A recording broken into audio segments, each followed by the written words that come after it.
안녕하세요, 여러분. 저희 외할머니가 살아계셨을 때 이런 말씀을 하셨어요. 자기 자식 홀대하는 집에는 절대로 시집 가면 안 된다고요. 자식이란 그저 존재하는 것만으로도 사랑스러운 존재인데 그런 자식을 홀대하는 건 분명히 그 집 부모에게 문제가 있는 거라고요. 그런 곳에 시집 가서 시집살이 힘들게 할까봐 무척 걱정을 많이 하셨어요. 저는 어릴 때 외할머니 밑에서 자라서 영향을 많이 받았거든요. 그리고 한 가지 더, 가족끼리 결속이 너무 강한 집안은 피하라고 말이죠. 그 안에 네가 가족으로 인정받기까지 시간도 많이 걸릴 것이고 결국 제가 소외감을 느낄 거라고 하셨죠. 그런데 외할머니께서도 모르는 게 있었나 봐요.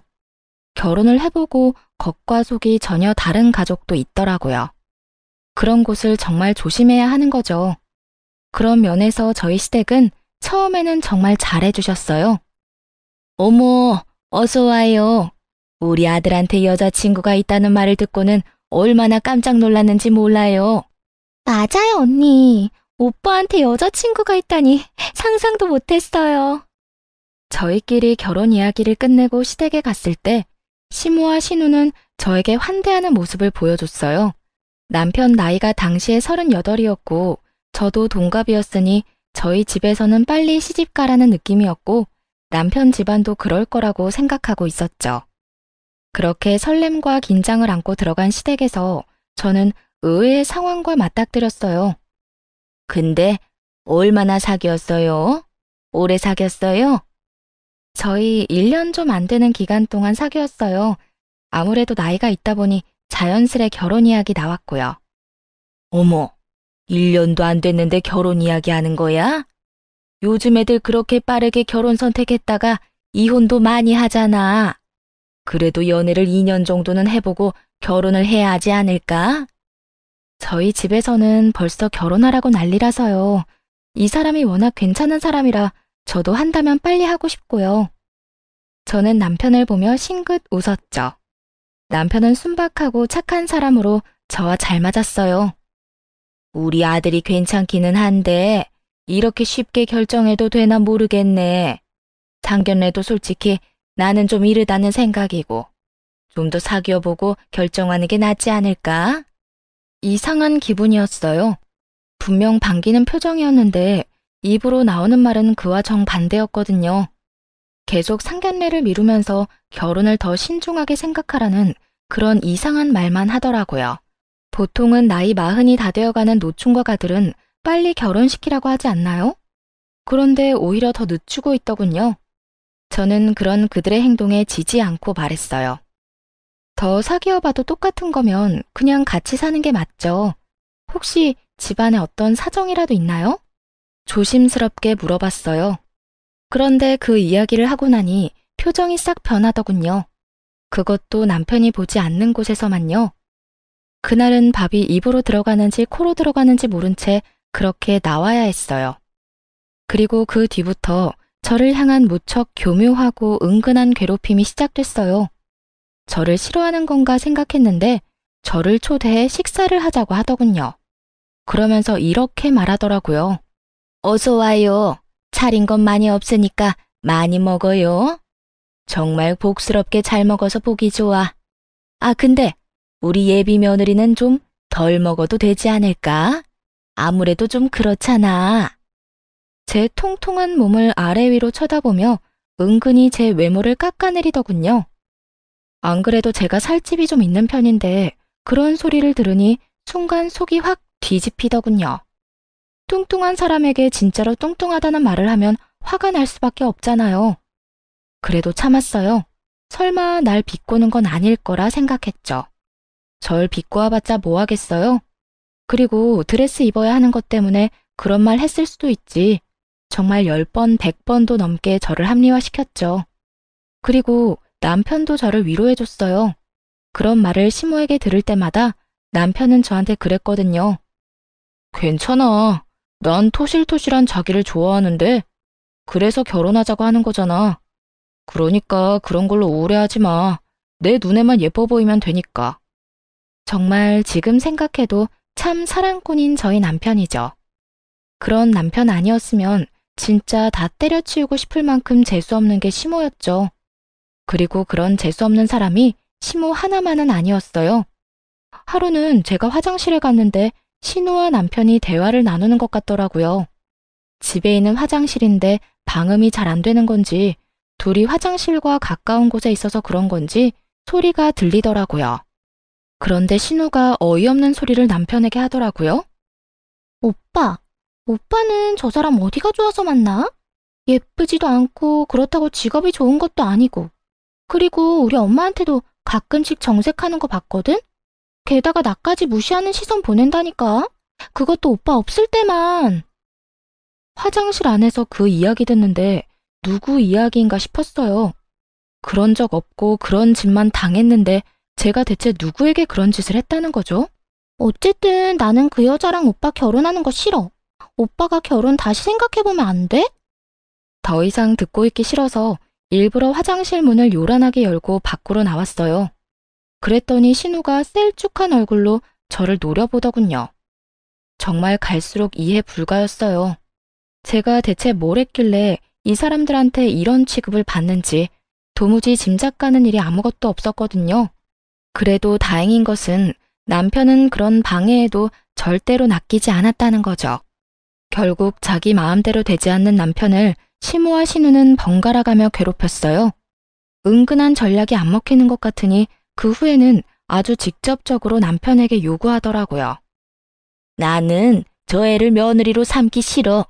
덩치도 크고 얼마나 게을러 보이니? 그렇지 않아도 너희 아버지 암 때문에 병원에 계시고 할머니도 요양원에 계시는데 저런 애가 들어와서 도움이 될 리가 없잖아. 그래, 오빠는 사람 보는 눈이 너무 없어. 더 괜찮은 사람이 있을 건데 왜 저런 여자를 데려와? 나는 이 결혼 절대 반대야. 그리고 오빠도 알잖아. 부모가 반대하는 결혼했다가 어떻게 되는지. 우리랑 인연 끊고 싶으면 그 여자랑 결혼하던가. 정말 상상을 초월하는 말로 남편을 괴롭혔더군요. 저는 덩치가 있긴 하지만 그렇다고 게으른 성격은 아니었어요. 행동하는 것보다 많이 먹어서 그렇지 체력은 다른 사람들보다 훨씬 좋은 편이었고요.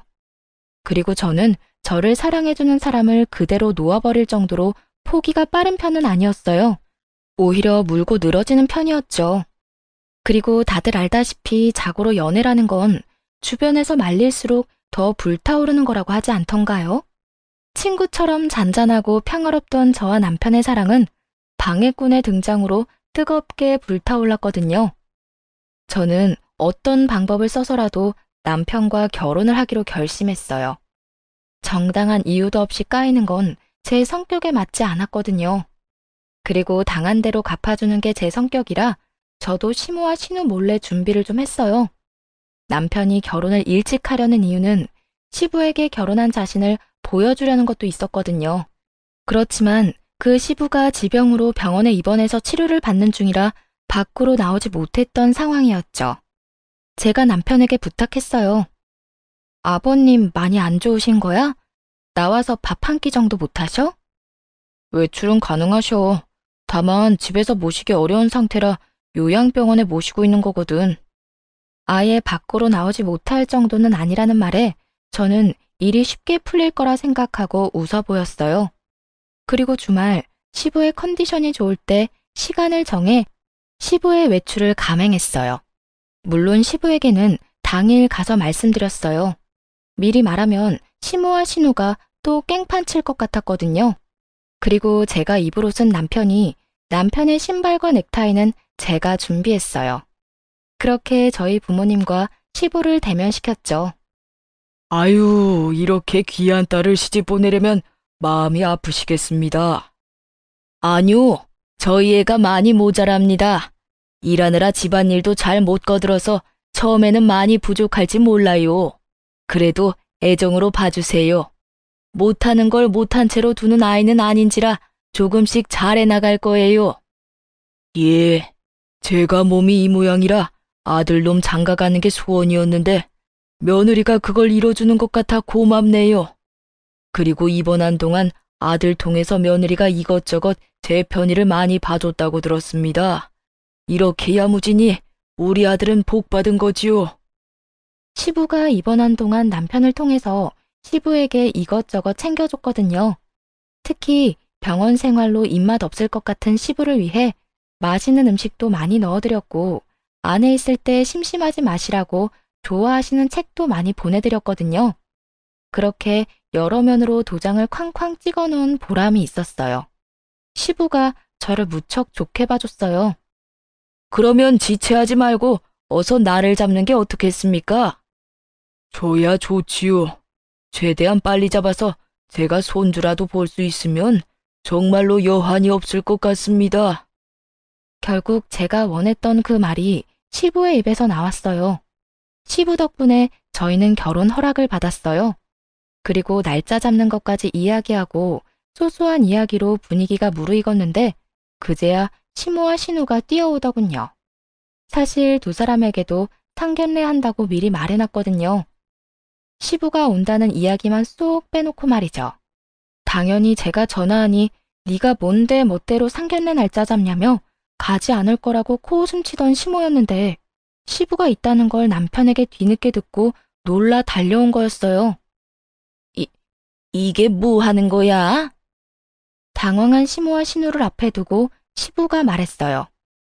당신 도대체 이런 중요한 날 왜 늦은 거야? 너도 상견례 계속 미룬다는 말은 들었다만 이런 자리에까지 늦어? 여보, 다시 한번 생각해봐요. 당신 아파서 그런 거면 그런 생각 버려요. 당신 지금보다 더 오래 건강하게 살 수 있는데. 그리고 저는 지금이 기회라는 걸 잘 알았어요. 시모와 신우가 왜 저를 탐탁지 않아 하는지 물어볼 처음이자 마지막 기회요. 어머님, 그런데 이 사람도 이제 곧 40인데 결혼을 미루는 이유가 따로 있을까요? 저나 남편에게 문제가 있는 것도 아니고 양가 집안에 나쁜 일이 있는 것도 아닌데. 그리고 40이 다 돼가는 저희가 1년 정도 사귀었으면 많이 사귄 거라 생각하는데 정말로 이해가 안 돼서 여쭤보는 거예요. 저희가 왜 이 결혼을 더 끌어야 하는지 저희한테 설명 좀 해주세요. 그래야 저희도 납득하고 그 말에 따르던 말던 하죠. 시모가 또박또박 할 말 하는 저를 살짝 째려보더군요. 저도 엄마 아빠 위세가 있으니 무섭지는 않더라고요. 그리고 무엇보다 시부가 있는 앞이었잖아요. 아들의 결혼을 그 무엇보다 축복하고 좋아해주는 시부가 있는데 제가 뭐가 겁나겠어요? 시부 위세를 등에 업고 물었죠. 그랬더니 시부도 말하더라고요. 그래, 내 며느라가한테 다 들었어. 대체 왜 그런 짓을 했어? 듣고 있으니 내가 기가 막히고 어이가 없어서 언제는 빨리 결혼시키고 싶다며. 나한테 한 말이랑 애들한테 하는 말이 왜 달라? 그러자 시모가 입을 꾹 닫더군요.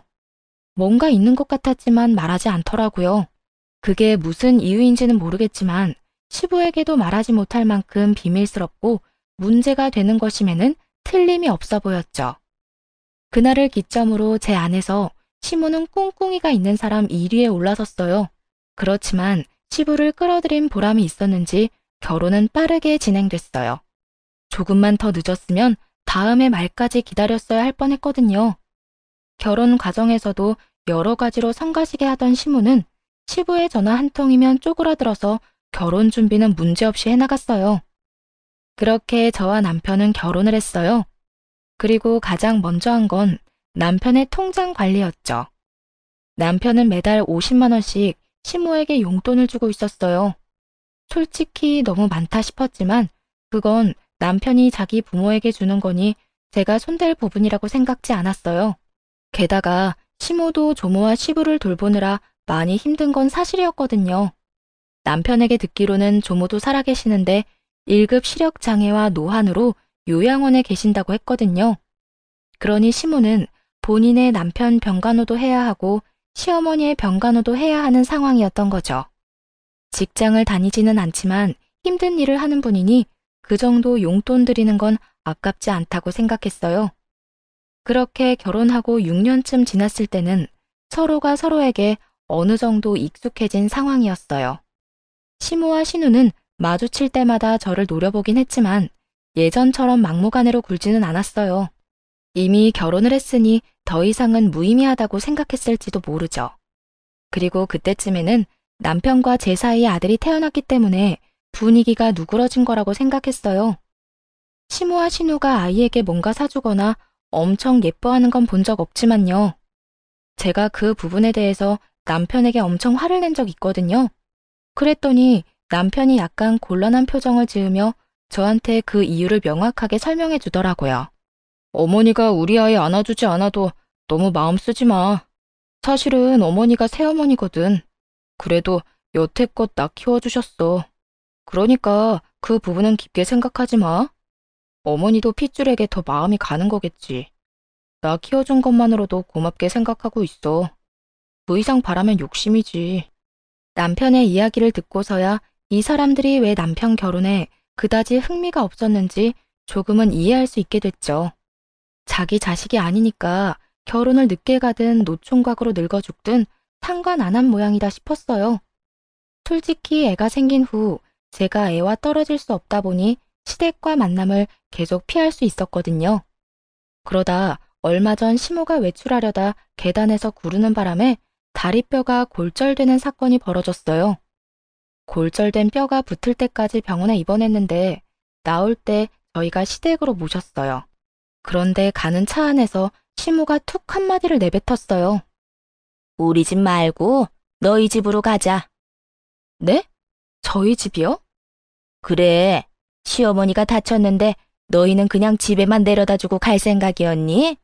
지금 당장 거동도 제대로 못하는데 목발 짚으니 겨드랑이랑 어깨도 너무 아프고 온몸이 별로야. 그러니 너희가 내 수발 좀 들어야겠다. 저는 당황했어요. 이제 막 새돌이 된 아기가 있는 맞벌이 집이었어요. 남편은 야근이 잦았고 저는 퇴근과 함께 육아 시작인 사람이었거든요. 그런 상황에서 시모까지 떠맡으라는 건 너무한 일이었어요. 어머님, 저희 맞벌이에요. 게다가 애까지 키우고 있어서 어머님 수발 드는 게 쉽지는 않을 것 같아요. 아니면 아가씨 댁에 가 계시는 건 어때요? 아가씨는 혼자 사는 데다가 일도 재택근무인 걸로 아는데. 언니, 생각이 있는 사람이에요? 결혼도 안 한 제가 어머니랑 같이 살면 어떤 인간이 나랑 연애하고 싶겠어요. 나 평생 노처녀로 늙어 죽게 만들려고 작정했어요. 그리고 이런 일에 맨입으로 해달라는 것 자체가 좀 경우 없는 일 아닌가요?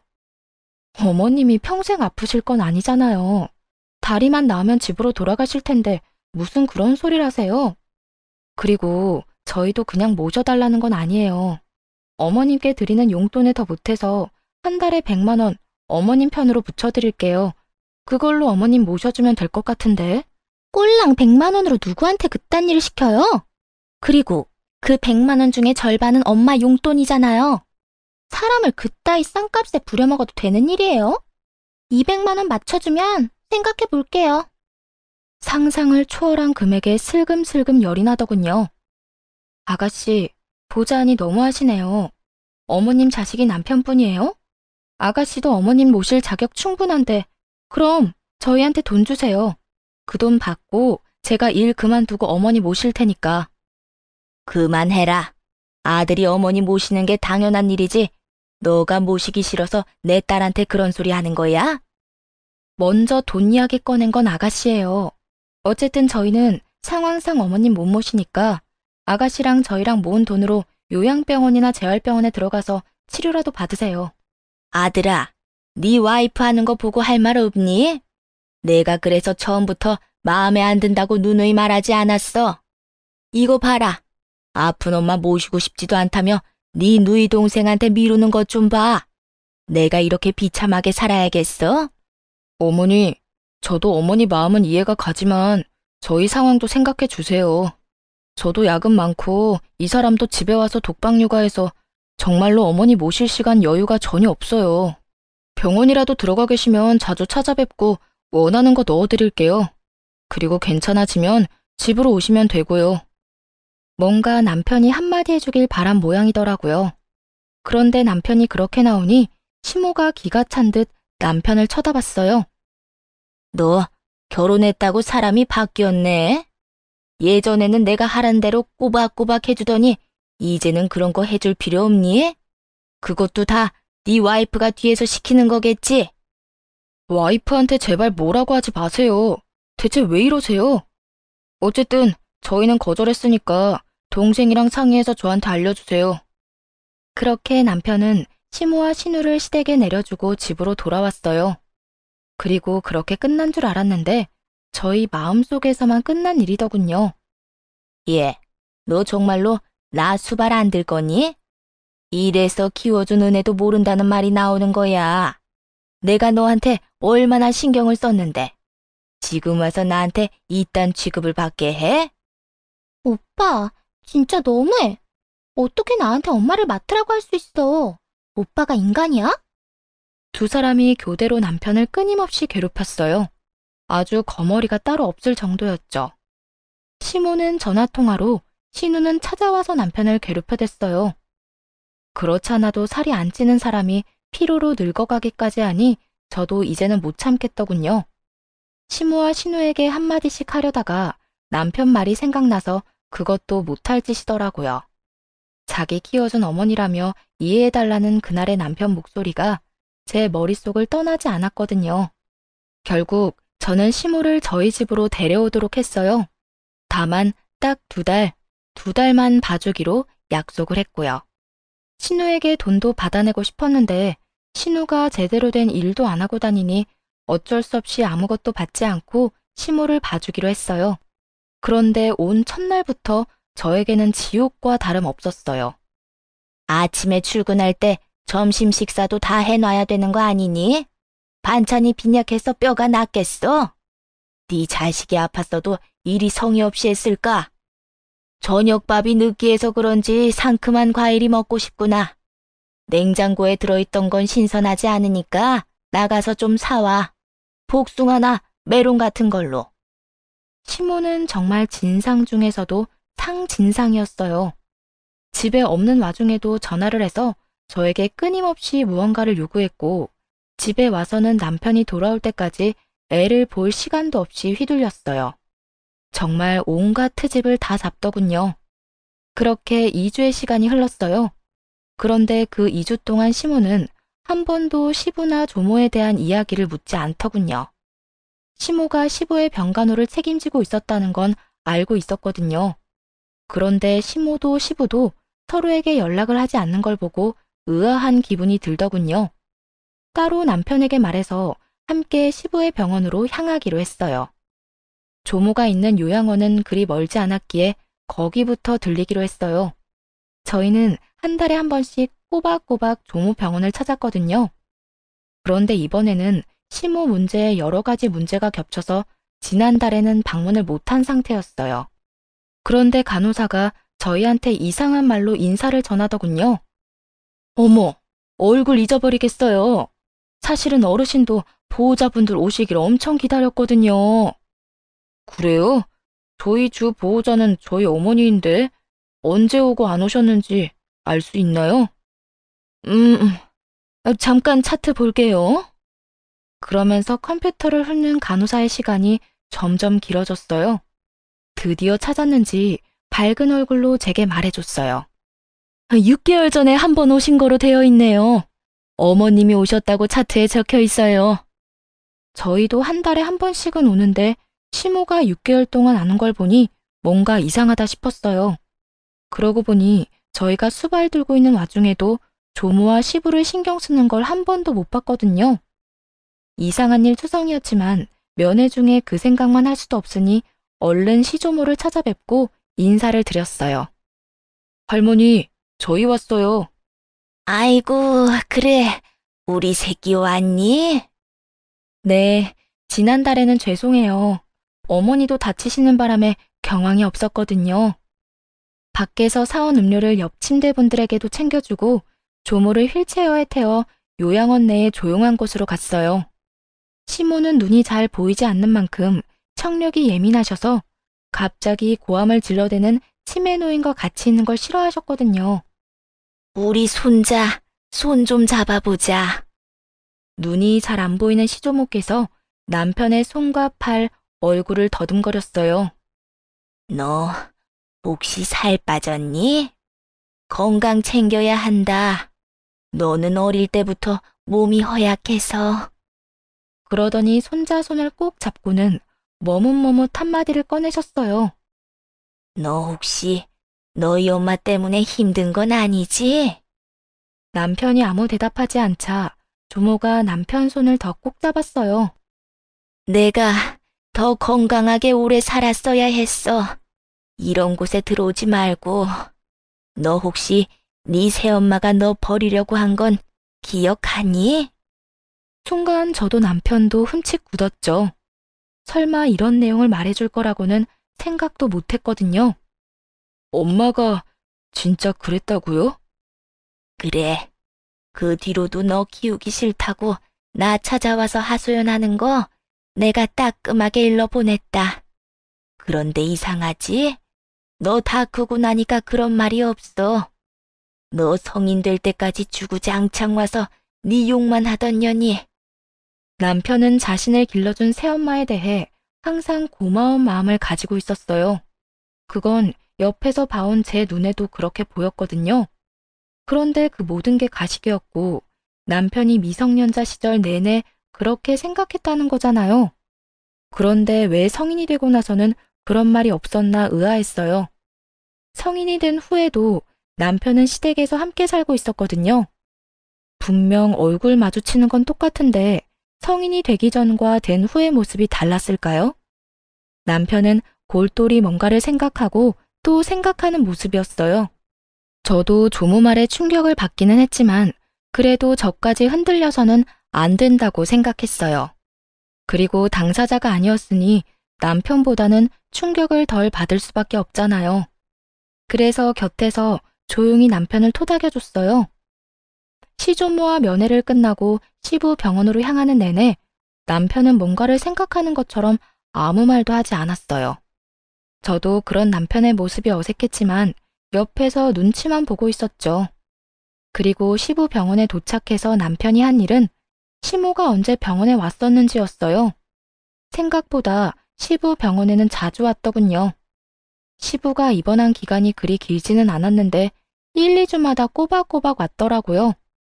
그래도 시어머니보다는 남편이 좋은가 보다 싶었는데 시부 말을 들어보니 그건 또 아니더군요. 아버지, 저 왔어요. 혹시 어머니가 자주 찾으셨어요? 자주 찾아왔다 마다. 아주 올 때마다 귀찮아 죽겠다. 너 혹시 네 어머니 홀대하고 있는 건 아니냐? 시부의 갑작스러운 말은 시모와 정반대였죠.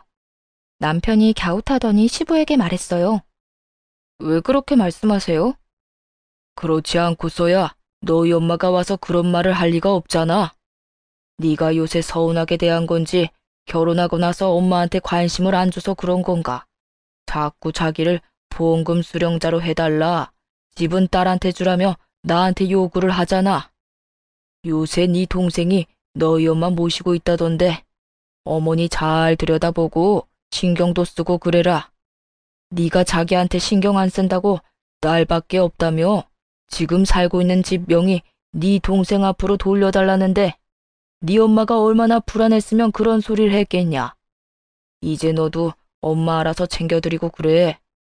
보험금 수신인을 바꿔달라는 말이 이렇게 무섭게 들리긴 처음이었어요. 어머니가 그런 말을 하셨어요? 그럼 동생은 별말 없었어요? 너희 할머니 돌보는 것도 네 여동생이 하고 싶다고 하더구나. 그것 때문에 매달 돈 필요하다고 해서 돈 좀 주고 있어. 50만 원씩. 저와 남편은 순간 뒤통수를 제대로 맞은 기분이 들었어요. 조모 병원에 넣어두고 돌봐주지도 않던 신우가 돈까지 받아갔다는 이야기에 남편 눈이 뒤집어졌어요. 왜냐면 조모에게 필요한 물건이 있으면 본래 주 보호자에게 연락이 가는데 주 보호자가 연락을 받지 않으면 그 다음 보호자에게 연락이 오거든요. 그래서 간호사가 남편에게 매번 전화를 했어요. 필요한 게 있을 때마다 챙겨달라고 말이죠. 그래놓고 지금 시무마저 우리에게 넘기고 자기는 아무런 노력 없이 돈만 챙겨가고 있었으니 남편이 느꼈을 배신감이 상상도 되지 않더군요. 시부 옆에서 수발들면서 시부에게 뭐라도 뜯어내려고 안간 힘을 쓰는 시모의 모습을 본 것 같아 저도 기분이 안 좋았고요. 사실 시댁 재산권은 전부 시부에게 있거든요. 여태껏 아무것도 안 주고 틀어지고 있으니 시모가 안달이 난 모양이었어요. 남편은 돌아오자마자 시모에게 따지더군요. 어머니, 혹시 제 결혼 반대한 거 제가 드리는 돈 때문이었어요? 그게 무슨 말이야, 뜬금없이. 아무것도 모른다는 듯 시모가 웃더군요. 남편은 그에 지지 않고 말했어요. 할머니한테 듣고 오는 길이에요. 저 성인 될 때까지 저 키우기 싫다고 그러셨다면서요? 어릴 때는 고아원에 갖다 버리라고 했다던데 사실인가요? 너 설마 그 늙은 노인 말만 믿고 나한테 이러는 거야? 옛날 일이야. 나도 기억도 안 나는 옛날 일. 그래서 아버지한테 가서 보험금 수령인 바꿔달라. 동생한테 유산 물려줘야 한다. 그렇게 열심히 개수작 부리신 거예요? 고아원 갖다 버리라고 할만하네요. 어릴 때 갖다 버렸으면 아버지 보험금이며 유산 다 어머니랑 동생 나눠 가지는 건데 안 그래요? 얘가 지금 무슨 소리를 하는 거야? 너 내가 여태껏 너희 집안에 얼마나 잘했는지 모르지? 젊어서는 너랑 딸 뒤치다꺼리 해야 했고 늙어서는 할머니랑 네 아버지 병수발 들어야 했어. 그리고 내가 네 엄마고 내 남편 본처인데 당연히 그건 요구할 수 있는 거 아니니? 그렇죠. 어머니가 진짜로 그런 일들을 했으면 당연히 모든 걸 받을 만하죠. 그런데 왜 아버지한테 거짓말하셨어요? 지금 어머니 모시고 있는 건 저인데 동생이 모시고 있다고 거짓말하셨잖아요. 그리고 할머니 병원에 가본 적은 언제예요? 반년도 넘게 가보지도 않았던데 그거 아버지도 알고 있긴 해요. 동생도 마찬가지예요. 할머니 모시겠다고 해놓고 반년 넘게 와보지도 않고 여태껏 그런 명목으로 아버지한테 돈을 얼마나 받아가셨어요? 내가 받아가긴 뭘 받아가? 당연히 받아야 하는 돈이지. 그리고 너 이러는 거 아니다. 여태 키워준 은혜도 모르고. 남편은 시모 말을 무시한 채 신우에게 전화를 걸었어요. 신우가 전화를 받자마자 다짜고짜 말하더군요. 앞으로 어머니 네가 모셔. 난 모실 생각 없으니까 당장 와서 데리고 가. 그게 무슨 말이야? 갑자기 1억이야? 오빠가 봐주기로 했잖아. 왜 말을 바꿔? 그리고 엄마가 무슨 짐이야? 왜 여기저기 왔다 갔다 하게 만들어? 그럼 네가 애초에 데려가던가. 왜 나한테 맡겼어? 너희 엄마잖아. 나도 키워준 은혜 다 갚았다고 생각하고 있어. 한 달에 50만 원씩 20년을 꼬박 들였어. 그리고 어머니 필요한 거 있을 때마다 너한테 전화한 적 있어? 나한테 전화 와서 다 해먹었지. 갑자기 왜 이래? 오빠 진짜 웃긴다. 우리 엄마가 오빠 키워준 은혜는 생각도 안 해? 엄마가 얼마나 고생해가면서 오빠를 키웠는데. 그리고 우리 엄마 없었으면 오빠도 엄마 없이 불쌍하게 자랐을 거면서 이제 와서 버리는 거야? 그래서 돈 줬잖아. 내가 벌어서 매달 용돈 줬잖아. 20년을 처먹었으면 많이 먹은 거 아니야? 내가 그렇게 보기 싫었으면 애초에 아버지랑 결혼을 하지 말았어야지. 내가 죽어도 우리 아버지 아들인데. 딸, 너희 오빠가 도대체 왜 이러는지 모르겠다. 너희 할머니 전화 받고 와서는 나를 돈이나 탐하는 여자로 몰아가는데 미쳐버리겠어. 이래서 검은 머리 짐승 거두는 게 아닌데 내가 그때 왜 애 있는 남자랑 결혼했나 몰라. 다리도 지금 덜 붙었는데 나 쫓아내려고 난리가 났어. 네가 어떻게 좀 해줘. 오빠, 이러면 나도 아빠한테 다 잃을 거야? 이르라고. 그러면 나도 똑같이 아버지한테 말씀드릴게. 너 할머니 모시겠다고 해놓고 요양원 처박아 놓고 반년 동안 가보지도 않고 필요하다는 물품 넣어주지도 않은 거 내가 다 말할게. 그럼 되겠네. 남편 말에 신우가 입을 딱 닫더군요. 자기가 잘못한 게 있으니 대꾸할 말이 있을 리가 없죠. 뭐가 됐든 난 절대로 엄마 안 모셔. 부양 안 할 거야. 어머니 기분 좋으시겠어요? 하나뿐인 딸이 절대로 어머니 수발은 안 든다네요. 근데 어쩌죠? 이제 저도 당신 자식 아닌데. 친자가 아니니까 부양 의무는 없는 거 맞죠? 친자식한테 부양하라고 하세요.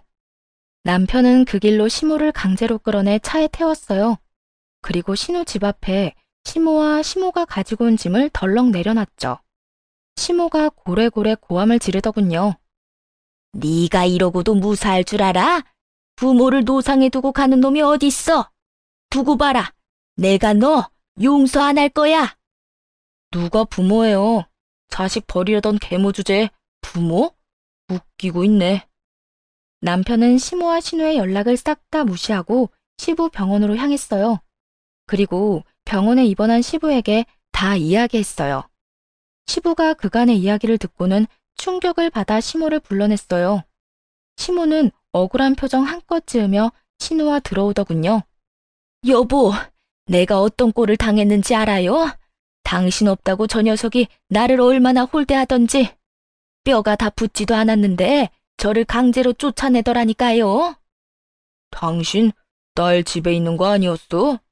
나한테는 딸이 수발 다 든다고 했잖아. 그제야 자기가 말실수를 했다는 걸 깨달았는지 입술을 꽉 닫더군요. 그래놓고 나한테는 아들 녀석이 잘못한 것처럼 말을 했어? 도대체 이유가 뭐야? 그리고 당신, 어머니 요양원에 모셔놓고 어떻게 반년 동안 병문안을 안 가볼 수가 있어? 며느리잖아. 그러라고 돈도 줬잖아. 나한테 오는 길에 어머니 뵙고 왔다면서 뻔뻔하게 거짓말을 해? 그래놓고 뭐? 보험금 수령인을 당신 앞으로 해달라고? 당신 같은 거짓말쟁이한테? 여보, 제가 하는 이야기 믿지 마요. 그거 다 우리 이간질 시키려고. 이간질은 무슨, 내가 병원에 전화해서 직접 알아봤는데. 이게 대체 뭐 하는 짓이야? 당신이 그러고도 사람이야? 나 병원에 입원하면서 딱 한 가지 부탁했어. 어머니 잘 좀 모셔달라고. 그런데 보라는 어머니는 안 보고 나한테 찾아와서 돈 뜯을 생각만 해? 아버지, 어머니한테만 뭐라고 하지 마요. 엄마가 얼마나 힘들었는데요. 아버지가 그러면 안 되죠. 그래, 안 되겠지. 네 엄마처럼 너도 나한테 거짓말하고 할머니 내버려 뒀잖아. 도대체가 내가 입원한 동안 무슨 일이 생긴 거야? 당신, 지금 당장 우리 집에서 나가. 주민등록 말소 신청할 테니까. 여보, 아버지! 나 부르지 마라. 가만 보니 우리 아들 결혼 계속 미룬 것부터 이상하다 싶었어. 나하고 말할 때는 빨리 장가 보내야 한다더니 장가 간다는 애한테 못 가게 막은 거 아들 돈 때문이지? 우리 아들이 돈 벌어서 당신한테 돈 주고 내가 당신 고생한다고 생활비조로 돈 주고 그러니까 일도 안 하고 편하게 지내려고. 결국 시부의 불호령에 시모와 신우는 아무 소리도 못하고 쫓겨났어요. 그리고 정말로 시부는 시모의 주민등록을 말소시켜버렸어요. 두 사람은 재혼인데다가 등본상으로는 배우자가 아닌 동거인으로 되어 있어서 가정이 좀 단순했죠. 이혼도 필요 없는 상황이더라고요. 법적으로 혼인신고가 된 게 아니었더라고요. 나중에 알게 된 사실인데 시모가 몇 달 있어보고 아니다 싶으면 튈 생각이었나 보더라고요. 그래서 시부 쪽이 아닌 시모 쪽에서 혼인신고는 안 하겠다고 했고 그 뒤로 계속 이렇게 혼인신고 안 하고 살았다더군요. 그러다 남편이 결혼하고 시부가 곧 죽을 것처럼 병원에 들어가 있으니 그제서야 재산을 챙길 생각으로 중간에서 날조하고 다닌 거였죠. 자기들에게 재산을 주기를 원한 거고요. 참 대담한 건지 미련한 건지 그렇게 시모가 주민등록지도 없이 붕 떠버렸어요. 그러자 시모와 신우가 매일같이 시부에게 찾아가 눈물로 애원을 하더라고요. 여보, 제발 우리 좀 살려줘요. 이제 나가면 우리는 어떻게 살아요? 주민등록만이라도 당신 앞으로 해줘요. 네? 잘못을 빌지 않고 자기 불쌍한 것만 내세운 꼴을 보니 아직도 정신 못 차렸다 싶었죠. 내가 미쳤어? 여태껏 우리 집 재산 갉아먹고 있던 인간들한테 내가 왜 그런 행동을 해? 내가 당신한테 여태 못한 게 뭐가 있어? 그런데 내 아들을 불효자로 몰아서 나랑 이간질을 시키려고 했어?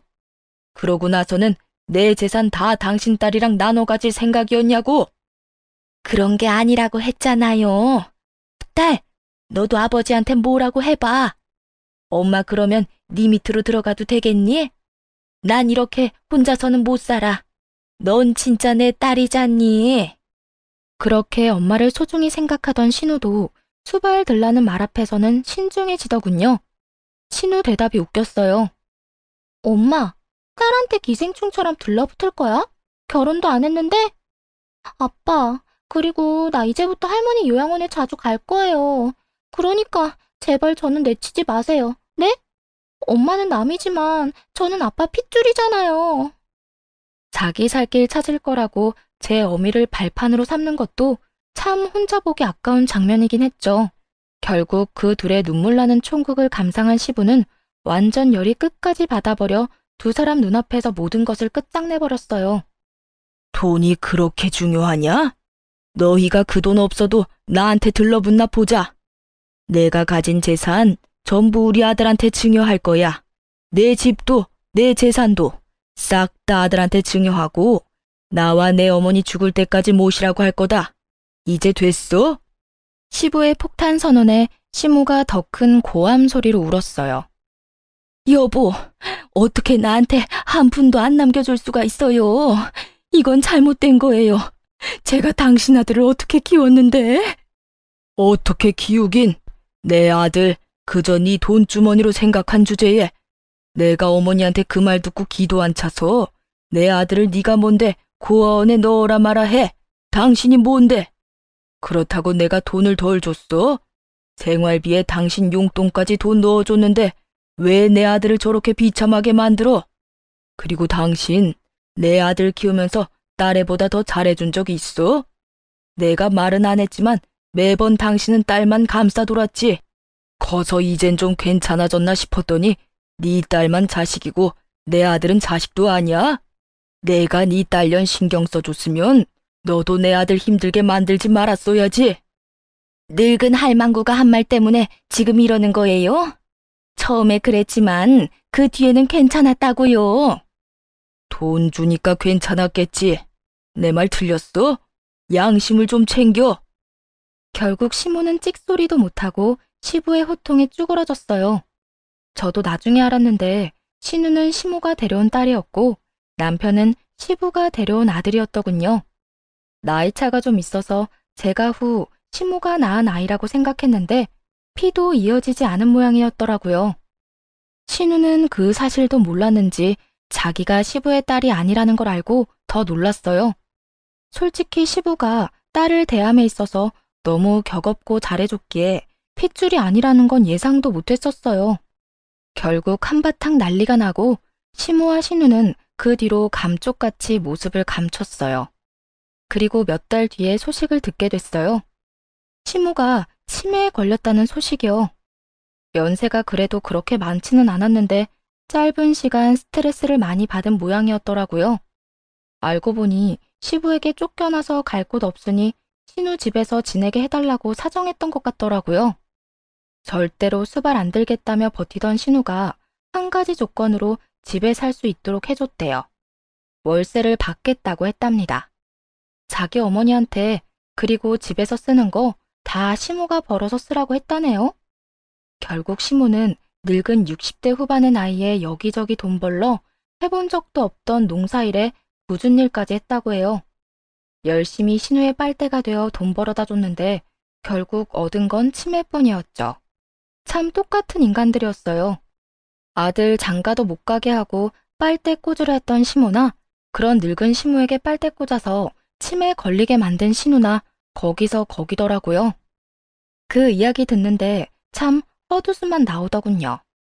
시모와 신우가 양보하고 조금씩 물러섰다면 상황은 이런 식으로 흐르지는 않았을 거예요. 남편은 책임감이 강하고 주변 사람들에게 참 잘하는 사람이거든요. 떡을 하나 받으면 떡 한 봉지로 갚는 사람이요. 시모가 마지막까지 모르는 게 하나 있었는데 시모는 이 모든 사태가 시조모의 말 때문에 일어난 거라고 착각하고 있더라고요.